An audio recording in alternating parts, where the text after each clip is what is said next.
ইবনুল কাইয়িম রাহিমাহুল্লাহ সময়ের গুরুত্ব বুঝাতে গিয়ে বলেছেন যে পৃথিবীতে বহু মানুষ 60 বছর 70 বছর 80 বছর 100 বছর জীবন যাপন করবে, কিন্তু কিয়ামতের মাঠে দেখবে সে জীবন যাপন করেছে মাত্র 1 মাস, সে জীবন যাপন করেছে মাত্র 1 ঘন্টা, সে জীবন যাপন করেছে মাত্র কয়েক সেকেন্ড।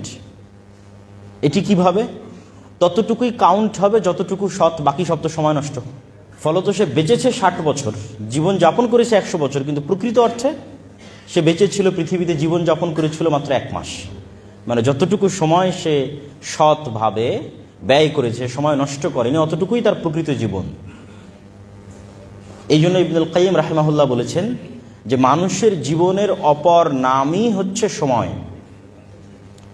মানুষ পৃথিবীতে কোনো স্থানে বসবাস করে না, বরং সময়ের মধ্যে বসবাস করে। এই ময়মনসিংহ বাংলাদেশ কৃষি বিশ্ববিদ্যালয়ে 1964 সালে যিনি ছিলেন তিনি এখন নাই, কিন্তু এই বিশ্ববিদ্যালয় তো আছে, প্লেস তো আছে। তাহলে তিনি বসবাস করেছেন এই বিশ্ববিদ্যালয়ে না ওই সময়ে? ওই সময়ে। আমরা এখন এখানে আছি, আমরা এক সময় চলে যাব, কিন্তু এই বিশ্ববিদ্যালয়ে প্লেস তো থাকবে। আজ থেকে 100 বছর পর এখানে এসে কেউ পড়বে।